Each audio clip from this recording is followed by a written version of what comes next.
दोस्तों, आज की हॉरर स्टोरी में मैं बात करने जा रहा हूँ कोलकाता के एक मशहूर पीजी की, जहाँ पर एक दूसरे को प्यार करने वाले रिया और रविंद्र अक्सर एक ही रूम में रहा करते थे। लेकिन अपने अंधकार से भरे भविष्य को मद्देनजर रखते हुए वो भी अपने एंट्रेंस एग्जाम की तैयारी कर रहे थे। लेकिन जैसा कि आजकल के एंट्रेंस एग्जाम की हालत कुछ इस तरह हो चुकी है कि या तो दमदार मेहनत या दमदार पैसों का सपोर्ट होना बहुत जरूरी है। और जैसा कि रविंद्र और रिया कुछ मेरे जैसे बैकग्राउंड से आते थे, इसलिए पैसे तो उनके पास थे नहीं और आखिरी ऑप्शन था उनके पास कि दमदार मेहनत की जाए। और इसी थॉट को मद्देनजर रखते हुए वो अपने दिन रात की कड़ी मेहनत में जुट गए। और जैसा कि भाई दो प्रेमी हैं और एक ही रूम में रह रहे हैं, इसलिए देर रात तक अगर दोनों एक ही रूम में पढ़ेंगे तो पढ़ाई तो होगी नहीं,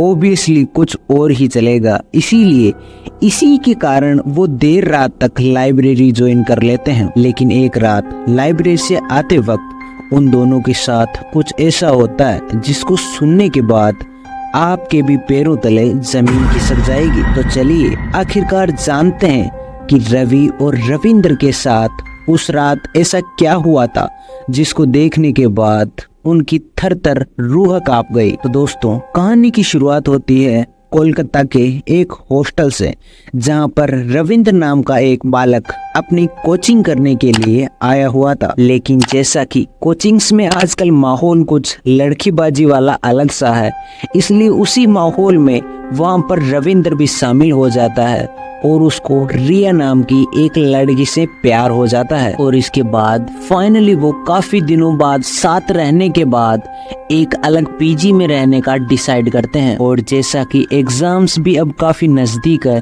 और उनको क्रैक भी करना है, इसलिए पढ़ाई भी काफी करनी है, इसीलिए वो रात की पढ़ाई के लिए एक लाइब्रेरी ज्वाइन कर लेते हैं। इसलिए रिया और रविंद्र दोनों शाम का खाना खाने के बाद उसी लाइब्रेरी में रात के 12 से 1 बजे तक पढ़ाई करने के लिए वहीं पर चले जाते हैं। और जैसा कि लाइब्रेरी से वापस पीजी आने का टाइम 12 से 1 बजे का था, तो 12 से 1 बजे वो रात के अपने रूम पर आ जाते हैं और वहां पर सो जाते हैं। और रूम से सुबह 6 बजे नहा धो के तैयार होकर फिर कोचिंग चले जाते हैं। और कोचिंग से वापस 1 या 2 बजे आते हैं और अपने रूम पर खाना वगैरह खाकर सो जाते हैं और फिर शाम को वापस लाइब्रेरी चले जाते हैं। और ऐसे ही उनका रूटीन चलता रहता है। लेकिन एक चीज जो कि इस पूरे रूटीन में कॉमन थी, वो कि लंबे समय से खंडहर पड़ी एक बिल्डिंग। दोस्तों, जब वो अपनी लाइब्रेरी से अपने रूम पर आते थे तो बीच रास्ते में एक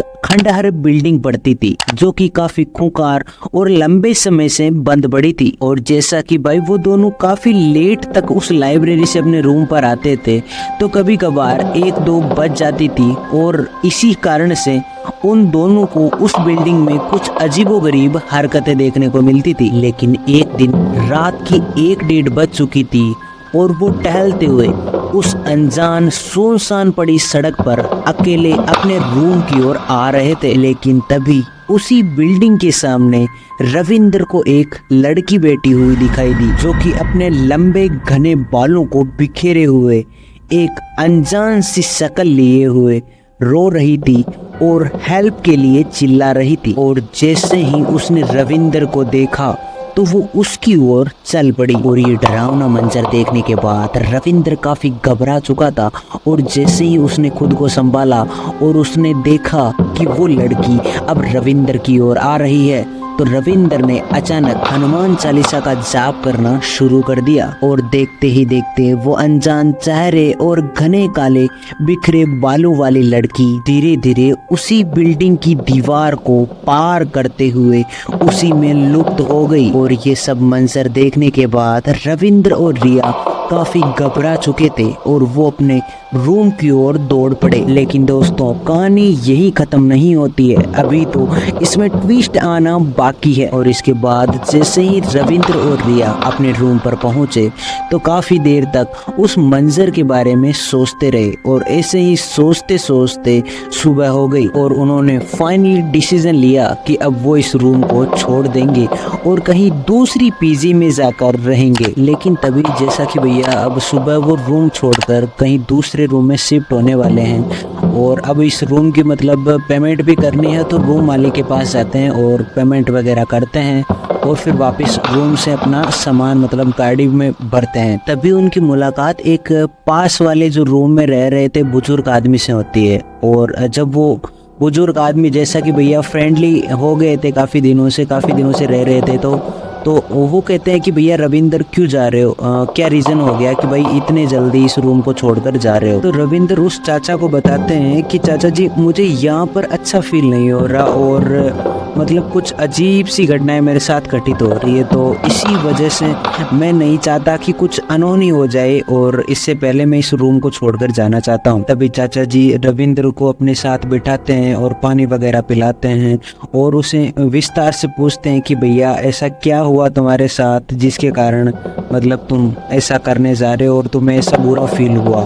तो वहाँ पर रविंद्र कहता है कि चाचा जी अक्सर काफ़ी दिनों से मैं और रिया देर रात तक लाइब्रेरी से अपने रूम आते थे, लेकिन ऐसा कभी नहीं हुआ कि हमें कुछ अलग फील हुआ हो या कुछ अलग दिखाई दिया हो। लेकिन कल रात जो हमारे साथ हुआ है उसको लेकर मैं काफ़ी सीरियस हो चुका हूँ और अब मैं नहीं चाहता कि यहाँ रहूँ, क्योंकि कल रात थोड़े हम लाइब्रेरी से लेट हो चुके थे और जैसा कि 1:30 का टाइम हो चुका था और जब हम इस सड़क से हमारे रूम की ओर आ रहे थे तो हमने उस जो अनजान पड़ी बिल्डिंग है उसके पास कुछ अजीबोगरीब हरकतें देखी। जैसे कि एक लड़की थी और वो पहले हमारे पास आती हुई हमें दिखाई दी और जब हमने हनुमान चालीसा का जाप करना शुरू कर दिया तो वो वहीं पर लुप्त हो गई और उसी बिल्डिंग में जाकर एक गायब सा माहौल हो गया, मतलब गायब हो गई वो वहाँ पर। और इसी वजह से मैं अब इस रूम में नहीं रहना चाहता और मैं चाहता हूँ कि कोई मेरे साथ अनहोनी हो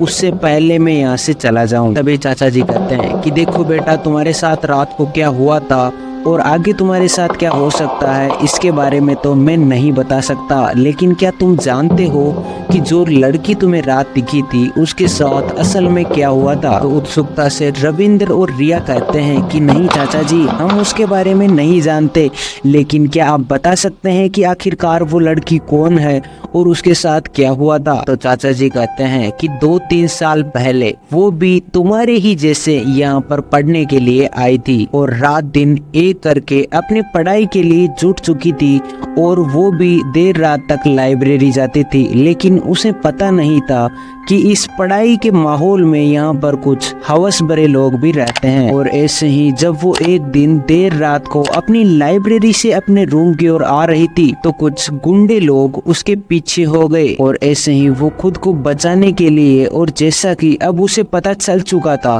कि उसके पीछे काफी गुंडे लोग हो गए हैं, इसलिए वो खुद को बचाने के लिए थोड़ी तेज दौड़ने लगी और अपने रूम की ओर आने लगी। और तभी ये बिल्डिंग आ जाती है और जैसा कि ये अवैध कंस्ट्रक्शन के कारण काफी दिनों से बंद पड़ी है, इसी कारण से उन गुंडों को भी मौका मिल जाता है और यहीं पर उस लड़की को वो गुंडे लोग पकड़कर उसी बिल्डिंग के अंदर लेकर चले जाते हैं। और जैसा कि उन गुंडे लोगों ने उस लड़की को चारों ओर से घेर लिया था, इसी कारण से वो लड़की हेल्प के लिए जोर जोर से चिल्लाने लगती है, लेकिन जैसा कि काफ़ी रात हो चुकी थी इसी कारण से उसकी आवाज़ें किसी को सुनाई नहीं देती है और इसी का फ़ायदा उठाते हुए वो गुंडे लोग उस लड़की को उस बिल्डिंग के अंदर लेकर चले जाते हैं और उसके साथ दुष्कर्म करते हैं और बेरहमी से उसकी हत्या कर देते हैं। और जैसा कि वो गुंडे लोग थे और उनका काफी पॉलिटिकल सपोर्ट भी था, और इसी कारण से जब अगले दिन इस केस पर पुलिस इन्वेस्टिगेशन होती है